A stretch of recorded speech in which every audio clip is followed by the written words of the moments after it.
واستغفره إنه كان توابا. صدق الله العظيم.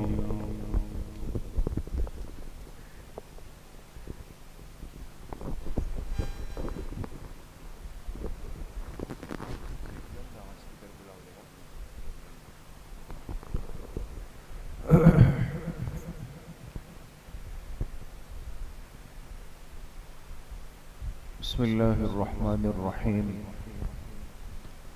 نحمده ونصلي ونسلم على رسوله الكريم.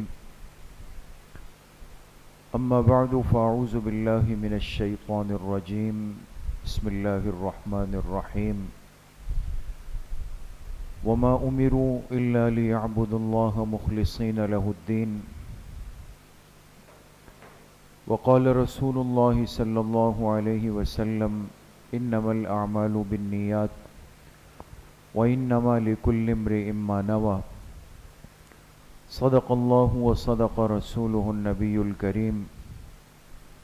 اللهم صل على سيدنا ومولانا محمد وعلى آل سيدنا ومولانا محمد وبارك وسلم. اللہ رب العزت کا بہت بڑا کرم اور احسان ہے کہ دین کی نسبت سے اللہ پاک نے ہم سب کو یہاں پر جمع فرمایا ہے. اللہ تعالیٰ آپ سب کی اس حاضری کو، اس بیٹھنے کو، سننے اور سنانے کو اپنی بارگاہ عالیہ میں قبول فرمائے اور ہم سب کی ظاہر اور باطن کی اصلاح کا ذریعہ بنائے. سب سے بنیادی چیز جو اللہ پاک نے اپنے اس بندے سے مانگی ہے وہ اس کے ہر عمل کے اندر اس کا اخلاص ہے اور اس کی نیت کی درستگی ہے.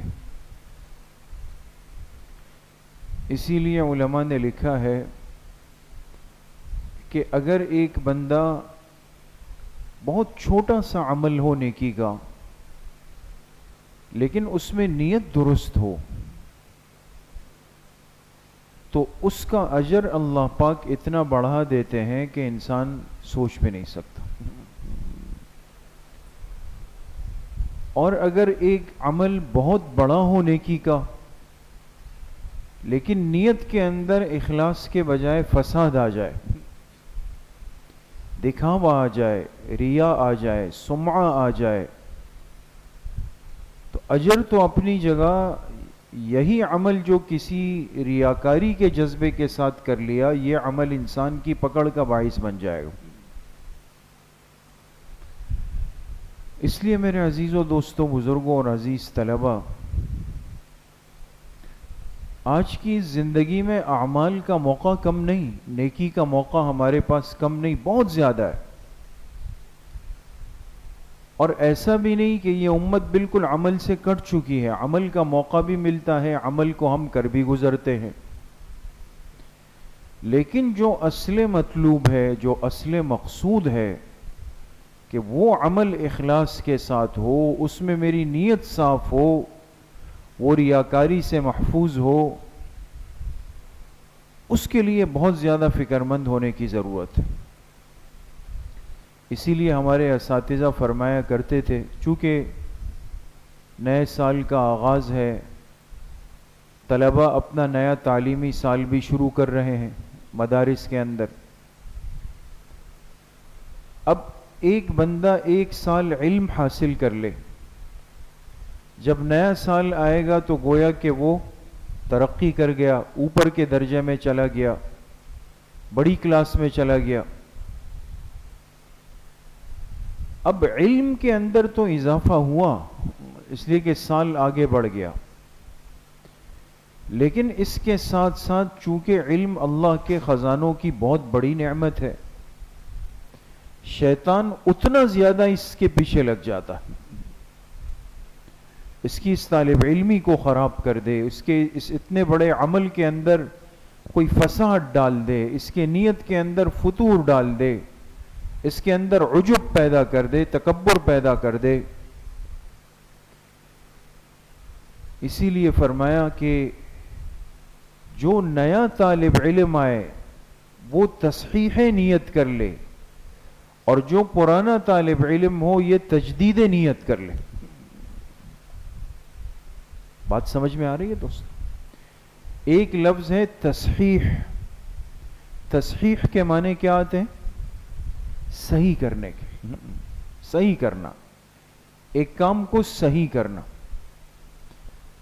اب ایک بچہ، ایک نوجوان، وہ طالب علمی کا آغاز کر رہا ہے، ایک دکاندار پہلی مرتبہ دکان کھول کے بیٹھ رہا ہے، ایک تاجر آج سے اپنی تجارت کا آغاز کر رہا ہے، اللہ کے راستے میں نکلنے والے کا آج پہلا دن ہے،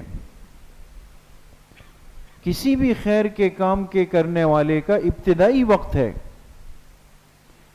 تو اس کے لیے حکم کیا ہے کہ یہ اپنی نیت کی تصحیح کر لے، نیت درست کر لے، اور اپنے دل میں اللہ پاک کی طرف رجوع کر لے کہ اللہ اس اتنے بڑے عمل کے کرنے میں سوائے آپ کی ذات کے، سوائے آپ کی رضا کے اور کوئی جذبہ شامل نہیں۔ اور جو بندہ ایک عمل سے گزر رہا ہو، اس کا 1 سال پورا ہوا، 2 سال پورے ہوئے، 5 سال پورے ہوئے، اگلے سال میں آیا،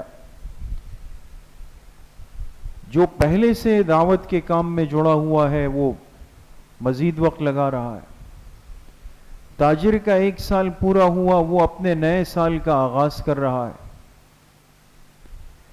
تو یہ بندہ کیا کرے گا؟ یہ نیت کی تجدید کرے گا۔ کیا کرے گا دوستو؟ تجدید۔ اور پہلا والا کیا کر رہا تھا؟ تصحیح کر رہا تھا۔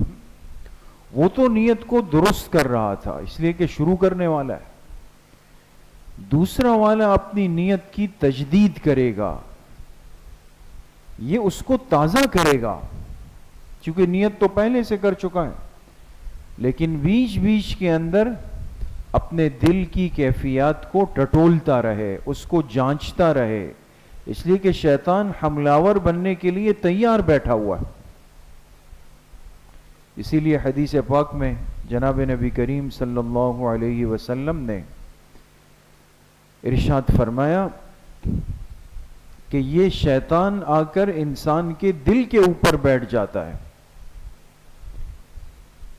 اور یہ اپنی سونڈ انسان کے دل کے اندر داخل کرتا ہے، لیکن یہ شیطان اس بندے کے کس عمل سے بھاگ جاتا ہے؟ ذکر سے بھاگ جاتا ہے۔ جیسے یہ بندہ ذکر میں لگتا ہے، وہ فوراً بے چین ہو کر اس جگہ کو چھوڑ کے بھاگ جاتا ہے۔ لگا ہوا تو ہے۔ ان الشیطان یجری من الانسان مجری الدم، دوسری حدیث پاک میں فرمایا کہ شیطان انسان کے جسم میں ایسی گردش کرتا ہے جیسے کہ خون گردش کر رہا ہے، یہ رگوں کے اندر گھوم رہا ہوتا ہے۔ اس کو تو موقع چاہیے، کہاں میں اس بندے کی نیت کو خراب کر دوں، کہاں میں اس بندے کی نیت کو فاسد کر دوں۔ اور تیسری روایت کے اندر فرمایا کہ ان الشیطان ذئب، یہ شیطان انسانوں کے لیے بھیڑیے کی طرح ہے، جیسے بکریوں کے ریوڑ کے لیے ایک بھیڑیا ہوتا ہے۔ اب بھیڑیا بھی متلاشی ہے، انتظار میں ہوتا ہے کہ کب اس کو موقع ملے اور کب بکریوں کے چرواہے کا دھیان ادھر ادھر ہو جائے، یہ فوراً حملہ آور ہو جائے، بکریوں کو خراب کر دے۔ شیطان موقع کی تاک میں ہو، شیطان موقع کی تلاش میں ہے دوستو۔ وہ بندے کو اس کے عمل سے بعض دفعہ نہیں روکتا، اسے پتا ہے کہ یہ عمل کو کرتا رہے گا، یہ عادی ہو چکا ہے۔ وہ بندے کو اس کے عمل سے نہیں روکتا، عمل کے اخلاص کو خراب کر دیتا ہے، اس کے دل کے اندر یہ داعیہ ڈال دیتا ہے۔ اتنا عرصہ ہوا تم رات کو اٹھتے ہو، اکیلے میں اٹھتے ہو، تہجد پڑھتے ہو، اور نیند کی اتنی بڑی قربانی دیتے ہو، کسی کو پتہ بھی نہیں چل رہا، کچھ مزہ نہیں آ رہا، کچھ مزہ سا نہیں آ رہا، لہذا کچھ نہ کچھ اظہار تو کر دو۔ ٹھیک ہے، سب کو نہیں بتاؤ، اپنوں کو بتا دو۔ اب انسان بیچارہ پریشان ہے کہ کیسے پتہ چلے میرے رات کے اٹھنے کا، لوگوں کو کیسے اندازہ ہو کہ یہ شب زندہ دار ہے. تو صبح اٹھ کے بار بار آنکھیں مل رہا ہے، کہہ رہا ہے بس نیند عجیب سی ہے دماغ پہ. تو کوئی پوچھ لے تو میں کہوں گا جی میرا تو معمول ہے، میں رات 3 بجے اٹھ جاتا ہوں، میرا تو معمول ہے. یہ مصیبت جڑ گئی ہے، اور یہ مصیبت ساتھ لگ گئی ہے کہ آج انسان اپنے کیے ہوئے تھوڑے سے اعمال جو بچ گئے ہیں اس کے بھی اظہار کے لیے کوئی موقع ڈھونڈتا ہے کہ بس مجھے بتانے کا موقع مل جائے اور میں کسی طریقے سے جو ہے وہ اس کا اظہار کروں.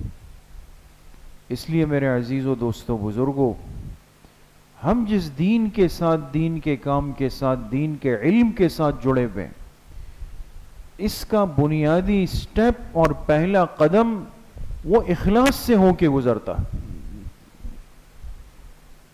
اخلاص کے بغیر اس امت کے پاس کوئی چارہ کار ہی نہیں ہے. اس لیے اپنے اعمال کی نگرانی، اپنی کیفیات کی نگرانی، بار بار انسان اپنے اعمال کو، کیفیات کو، اخلاص کو، اس کو جانچتا رہے. اسی لیے حضرت شیخ الحدیث مولانا زکریا صاحب رحمۃ اللہ علیہ نے لکھا کہ مدرسے میں پڑھنے والا طالب علم اگر مربی کی تربیت سے نکل جائے گا، اس نے علم تو حاصل کیا لیکن مربی کی فکر نہیں کی کہ جو میری تربیت کر سکے، فتنے اور فساد کا اندیشہ. اسی لیے ہمارے اکابر نے، ہمارے بزرگوں نے، جن کے سلسلوں سے ہم جڑ کر چلتے ہیں اور جن کے تذکروں سے آج دین کے یہ سارے شعبے زندہ ہیں، اگر ان کی زندگیوں کو دیکھا جائے، جہاں وہ علم کے پہاڑ تھے اس کے ساتھ ساتھ وہ تقوی، طہارت، پرہیزگاری کے بھی پہاڑ تھے. اپنے آپ کو مٹایا ہوا تھا، مٹے ہوئے بے نفس لوگ تھے.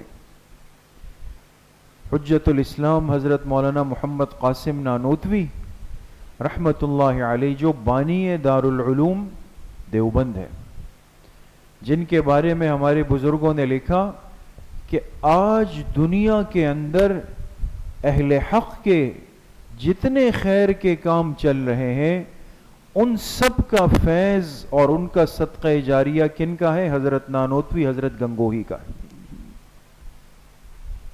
ان دو ہستیوں کے نام اعمال میں ضرور ان کا اجر جائے گا. اتنے بڑے درجے کے لوگ ہیں. لیکن حضرت نانوتوی رحمت اللہ علیہ کیا فرمایا کرتے تھے؟ کاش میرے نام کے ساتھ یہ مولوی کا لفظ نہ جڑا ہوتا تو قاسم اپنے آپ کو ایسا مٹا دیتا کہ کوئی اس کو پہچان بھی نہیں پاتا کہ یہ کون ہے. اور اتنے سادہ انسان تھے، چھوٹے سے قد کے، کہ تہبند پہنتے تھے، دھوتی جو پہنتے، تہبند پہنے ہوئے، سادہ کرتا پہنے ہوئے، سادہ ٹوپی پہنے ہوئے. تو حضرت تھانوی رحمت اللہ علیہ نے لکھا ہے کہ عام آدمی جب ان کو دیکھتا تھا تو وہ سمجھتا تھا جیسے کھیت میں کام کرنے والا دہقان ہے، کسان ہے. یہ کیا تھا دوستو؟ آج تو ہمارا ہر چیز بہت سرسری ہے. میرے پاس اگر تھوڑا سا علم ہے وہ بھی سطحی سا ہے، کچا سا ہے، کمزور سا ہے، برا انعام سا ہے. اس کے باوجود نام سے آگے بھی لگا ہوا، نام کے پیچھے بھی لگا ہوا، ایک خوب بنا سوار کے میں زندگی گزارتا ہوں. کیوں؟ اندر کی حقیقت نہیں رہی، انسان باہر کی چیزوں کا محتاج بن جاتا. اس لیے میرے عزیزو دوستو بزرگوں، بس بات عرض کرنے کا مقصد یہ ہے کہ اللہ پاک ہمیں دین کے جس خیر کے کام کے ساتھ جوڑ دے اس پہ ہم اللہ کا شکر ادا کریں، اور سب سے بڑی فکر اس میں ہم کیا کریں کہ ہمارے ساتھ اخلاص کی نعمت موجود ہو. اور اس کے لیے بہت ضروری ہے کہ ہم دن میں تھوڑا سا وقت نکال کر کبھی کبھار تھوڑا سا اپنے دل کی کیفیات کو آزماتے رہیں، جانچتے رہیں ہمارے بزرگوں نے لکھا اگر کوئی آپ کے سامنے آپ کی تعریف کر لے فوراً دل کی طرف دیکھ لو. اگر یہ دل یہ نفس موٹا ہو رہا تھا خوش ہو رہا تھا ہاں ہاں بھئی میری تعریف ہو رہی ہے شاباشی, اور کچھ ہی دیر بعد اگر کوئی بندہ آپ کی کہ عیب بیان کر دے اور آپ کے دل پر بوجھ آ گیا, بے چینی آ گئی, اس شخص سے کراہیت نفرت ہونے لگ گئی. تعریف پر دل موٹا ہو رہا تھا, عیب سامنے آنے پر دل پہ بوجھ آ رہا تھا, اس کا مطلب یہ کہ دل مریض اور بیمار ہو چکا. تو دنیا والوں کی باتوں کے تو ہم محتاج بھی نہیں, طلبگار بھی نہیں کہ ان کی تعریف ہوگی تو ہم کام کریں گے, ان کی مذمت ہوگی تو کام سے رک جائیں گے. اس کا مطلب تو یہ کہ یہ کام للہ نہیں تھا, للناس تھا, قبولیت ملی ہی نہیں اس کو. تو اخلاص مطلوب اول ہے, اخلاص مطلوب اول ہے, سب سے پہلا تقاضا اس کا ہے. اللہ کریم مجھے بھی آپ سب کو صحیح عمل کی توفیق نصیب فرمائے. وآخر دعوانا ان الحمدللہ رب العالمین. تھوڑی دیر کے لیے ہمارے بزرگوں کے ختمات ہیں, مختصر سا یہ پڑھ کے مراقبہ کر کے پھر انشاءاللہ دعا کرتے ہیں. بسم اللہ الرحمن الرحیم. الحمدللہ الذی لم يتخذ ولدا ولم يكن له شریک فی الملک ولم يكن له ولی من الذل وکبرہ تکبیرا. تمام ساتھی ایک مرتبہ درود شریف پڑھ لیں. اللہم صلی علی محمد وعلی.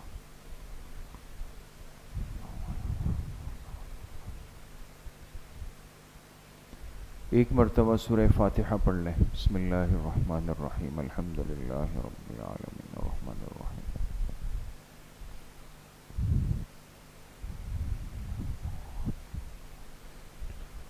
ایک مرتبہ درود شریف پڑھ لیں. اللہم صلی علی محمد.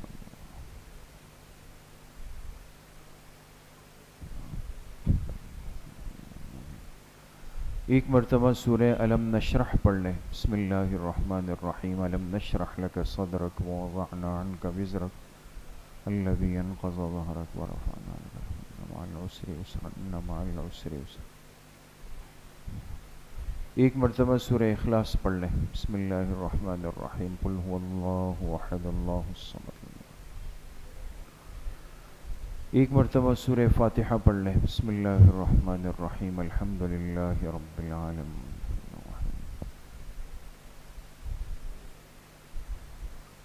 ایک مرتبہ درود شریف پڑھ لیں. اللہم صلی علی محمد وعلی آل محمد.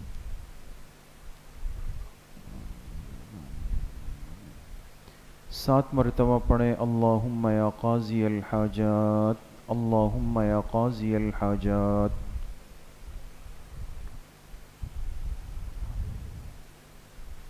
سات مرتبہ پڑھیں. اللہم یا کافی المہمات, اللہم یا کافی المہمات. سات مرتبہ پڑھیں. اللہم یا دافع البلیات, اللہم یا دافع البلیات.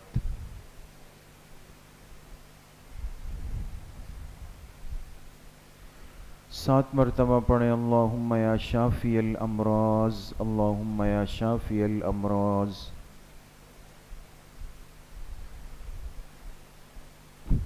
سات مرتبہ پڑھیں. اللہم یا رفیع الدرجات, اللہم یا رفیع الدرجات.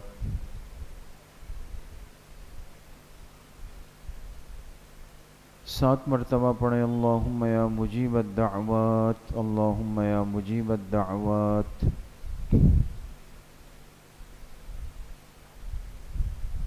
سات مرتبہ پڑھیں. اللہم یا ارحم الراحمین, اللہم یا ارحم الراحمین.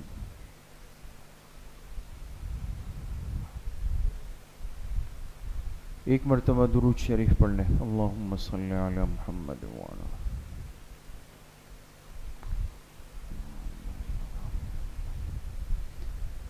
تین مرتبہ پڑھیں. حسبنا اللہ ونعم الوکیل, حسبنا اللہ ونعم الوکیل. ایک مرتبہ درود شریف پڑھ لیں. اللہم صلی علی محمد.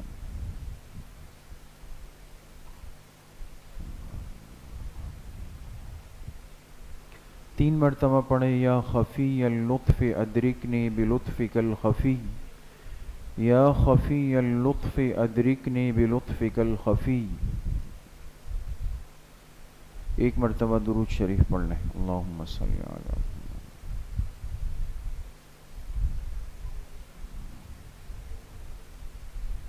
3 مرتبہ پڑھیں لا حول ولا قوة الا باللہ، لا حول ولا قوة الا باللہ۔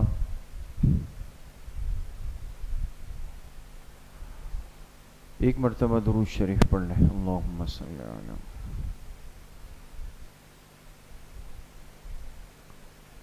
3 مرتبہ پڑھیں ذالک فضل اللہ یؤتیہ من یشاء واللہ ذو فضل علی المؤمنین، ذالک فضل اللہ یؤتیہ من یشاء واللہ ذو فضل علی المؤمنین۔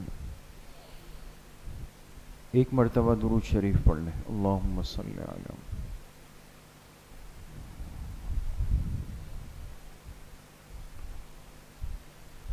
3 مرتبہ پڑھیں انا للہ و انا الیہ راجعون، انا للہ و انا الیہ راجعون۔ ایک مرتبہ درود شریف پڑھ لیں، اللہم صلی علی محمد۔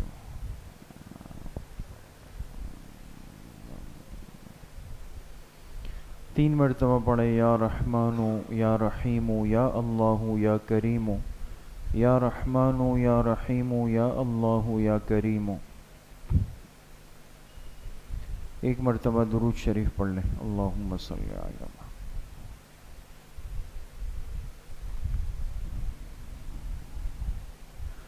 3 مرتبہ پڑھیں الا بذکر اللہ تطمئن القلوب، الا بذکر اللہ تطمئن القلوب۔ ایک مرتبہ درود شریف پڑھ لیں، اللہم صلی علی محمد وعلی آل محمد کما صلیت علی ابراہیم وعلی آل ابراہیم انک حمید مجید، اللہم بارک علی محمد وعلی آل محمد کما بارکت علی ابراہیم وعلی آل ابراہیم انک حمید مجید۔ جتنے ختمات مبارکہ پڑھے گئے ان کا ایصال ثواب جناب رسول اللہ صلی اللہ علیہ وسلم کو آپ کی قبر مبارک میں آپ کے واسطے اور وسیلے سے پوری امت مسلمہ کو ان کے قبور کے اندر اللہ پاک اپنے فضل و کرم سے اپنی شان کے مطابق نصیب فرمائے۔ کچھ دیر کے لیے تمام ساتھی ذکر قلبی یعنی مراقبہ کر لیں، اپنے سروں کو جھکا لیں، آنکھیں بند کر دیں، دلوں کی طرف متوجہ ہو جائیں۔ دل میں تصور کریں کہ اللہ کی بارگاہ سے انوارات، فیوزات، تجلیات اتر رہے ہیں اور میرے دل کے اندر سما رہے ہیں، جس کی برکت سے میرے دل سے گناہوں کا میل کچیل، زنگ، ظلمات، کدورات، گندگی سب کچھ نکل رہا ہے، اور میرے دل کی ہر دھڑکن کہہ رہی ہے اللہ اللہ اللہ۔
لا الہ الا اللہ محمد الرسول اللہ الحمد للہ رب العالمین والصلاة والسلام على سید الانبیاء والمرسلین سیدنا و مولانا محمد وآلہ وصحبہ اجمعین۔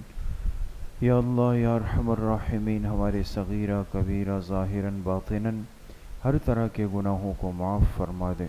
یا اللہ پوری امت کے گناہوں کو معاف فرما دے، اپنی معصیت سے، اپنی نافرمانی سے، اپنی ناراضگی سے ہماری حفاظت فرما دے۔ یا اللہ نفس اور شیطان کے وساوس سے ہماری حفاظت فرما دے۔ یا اللہ پوری زندگی اتباع سنت میں گزارنے کی توفیق نصیب فرما دے۔ یا اللہ جتنے ساتھی محبت سے آئے، ذکر میں شرکت کی، جس درجے میں بیٹھے، یا اللہ سب کے آنے کو قبول فرما دے۔ پوری زندگی یا اللہ مسجد سے جڑ کر، مسجد کے ماحول سے، مسجد کے اعمال سے، ذکر کی مجلس سے، دعوت کے حلقوں سے جڑ کر رہنے کی توفیق یا اللہ ہم سب کو نصیب فرما دے۔ یا اللہ جو جماعت کے ساتھی آئے ہوئے ہیں، بیرون کے مہمان ہیں، آپ کے راستے کے مہمان ہیں، یا اللہ ان کے نکلنے کی برکت سے، ان کے خروج کی برکت سے پورے عالم کے اندر ہدایت کی ہواؤں کو عام فرما دے۔ ہر جانب سے یا اللہ ان کی اور تمام اہل حق کی حفاظت فرما دے۔ جتنے بیمار گھروں میں ہیں، اسپتالوں میں ہے، روحانی بیمار ہے، جسمانی بیمار ہے، یا اللہ سب کو صحت کاملہ عاجلہ مستمرہ نصیب فرما دے۔ تمام پریشان حالوں کی پریشانی اللہ پاک ختم فرما دے۔ جتنے مرحومین مرحومات دنیا سے جا چکے ہیں یا اللہ سب کی کامل اور مکمل مغفرت فرما دے۔ جتنے طلبہ عزیز اپنے نئے تعلیمی سال کا آغاز کر رہے ہیں، یا اللہ ایک ایک طالب علم کو علم نافع کی دولت سے مالا مال فرما دے۔